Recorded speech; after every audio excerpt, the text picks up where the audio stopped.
Okay, so I'm gonna be wearing a different shirt for each video. I don't know why. Maybe because I just don't like the thought of uploading so many and having the same thing. Um, or maybe it's kind of a metaphorical thing because I it's like a different day, different person. I don't know. It's Kurai 007's questions, which are really great. She asks, the first thing was, whatever happened to that novel you were gonna write? I didn't tell you guys. She's the only person I told actually, so it feels special. Um, but I have been planning to write three novels. I won't explain the premise of them, but um, create to answer your question, my love. I'm waiting to have a little bit more life experience and a lot more knowledge before anything can happen. So it'll definitely take some time to even start those if I even decide to. It's kind of like a pipe dream in a way, but also a goal that I can make for myself. We'll see what happens. Um, Two, what do you feel about astrology and like do you read your horoscope from time to time and do you believe in it?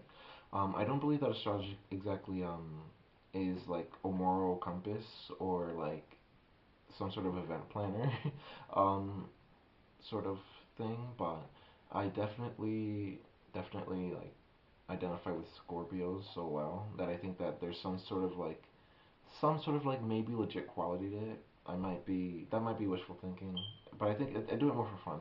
I don't really take it very seriously, but when it comes to like horoscope qualities, like of each astrological sign, I definitely have some sort of belief in it. So I don't dismiss astrology, and I mean if people dismiss astrology, that's their own thing. But I definitely like it and believe in it in some sort of small way at least. Three, if slash when you get married, do you want a partner who is a stay at home with the family, or do you want them to also have a job? I am completely career driven, and I'd expect I was gonna say partner. I never say partner. Um, my husband to be just the same. I it's not that like a housewife, or as I call them, a house bin, doesn't have responsibilities, or like they don't have any like validity in the world. But I feel like their lives are a little bit limited because they kind of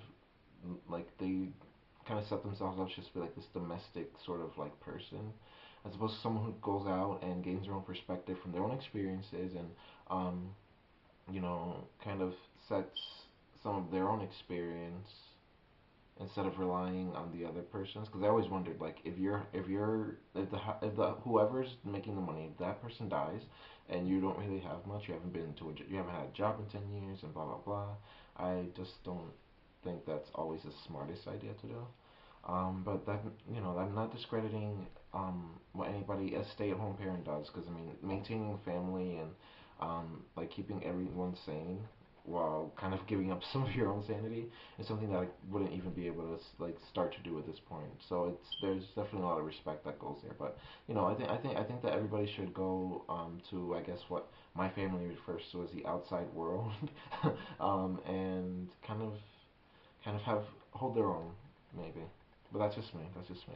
Following that question, if your spouse made more money than you, how would you feel? I have no ego at all when it comes to money. Um, I would absolutely support him if he made more money than me. But I mean, I'd also try to make as much money as on my own. Not as sort of competition, but to kind of to have more capacity in the household, I guess. To have more financial capacity, and it really doesn't bother me. I think more about what I'm gonna do and how much of an impact I'm gonna have as opposed to what my paycheck's gonna be. Because like at the end of the day, if I do everything right, I should have at least an apartment and at least like I don't really care if it's shabby. Being like in a shack that's nice would probably be making me happier than being here. So I I don't really care for money as much as other people do. Five, would you kill a murderer for $1 million? Which is a really, really hard question because I kind of am for being a vigilante, but it would make me a hypocrite because I, the reason I would kill that murderer is because they're a murderer. If you said, would you kill a person for $1 million, I'd say no. But the fact that I'm budging is because they're a murderer, and then I'd be a murderer to that murderer, so I just, I'd rather not do anything. So I'd rather not. Not I. $1 million can't get rid of guilt and the fact that that person probably had a family, as well. You know, besides their victim.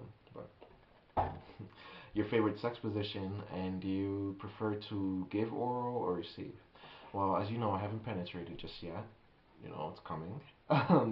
But I'm definitely the giver. I'm definitely like the caretaker in sex, I guess.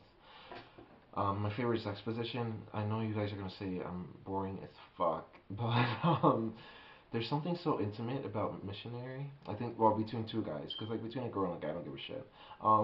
But I, I there's something about missionary, you know, and then trust me, I have a high libido, and I would fucking do everything with a husband or a boyfriend or whatever. But um, yeah, something about seeing that person's face in emotion and being able to kiss them right there. Like, I'm having sex with you, not just your back, not just having your ass, not just sucking your dick, and you know.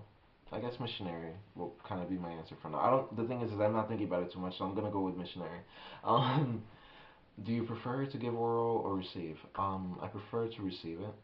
Um, it's been a while, but that's gonna change. And when I have received it, it's I had one guy who was like obsessed with it, and I was just like, wow. But even then, it's just kind of like I didn't know. I didn't like. I'd rather be more proactive instead of just sitting there. Like, I hate seeing guys like this. Like, yeah, like fuck. Like the no. Um, I could definitely give it. I would enjoy it, but it's just I don't know. It's like having a piece of meat that you can't bite in your mouth, like sucking on a chicken leg. Like I need to eat it. um, but yeah, receiving is probably more ideal for me. Top five books of all time. Definitely The Hunchback of Notre Dame, or Notre Dame de Paris, as it's known in France. Um, The Coming Storm by Paul Russell. Oh, well, the first one by Victor Hugo, also of Les Miserables, I think. I'm trying to be French, I'm sorry. So, The Hunchback of Notre Dame, to make it more understandable. Um, The Coming Storm by Paul Russell. Ad Nauseum was um, A Survivor's Guide to American Consumer Culture. That's the name of the title. And A Home at the End of the World, as well as Hero by Barrymore. Regarding A Home at the End of the World, Michael Cunningham, I'm sorry, Michael Cunningham has this interesting way of writing about characters. So he goes into the perspective of each one. It's first person. Actually, no, it's third person. It's third person of each character, and even if the stories aren't completely related, like in the hours, or they are completely directly related, like in A Home at the End of the World, there's a huge character development, and you can definitely identify with one of the characters. And if you don't, then you can at least appreciate the story because he writes damn good stories. You need to read more of his books. But yeah, let me finish it here because I don't want to go over and have 260 minutes of uploading again. So I will get to the other questions right now. Let me just find a different shirt.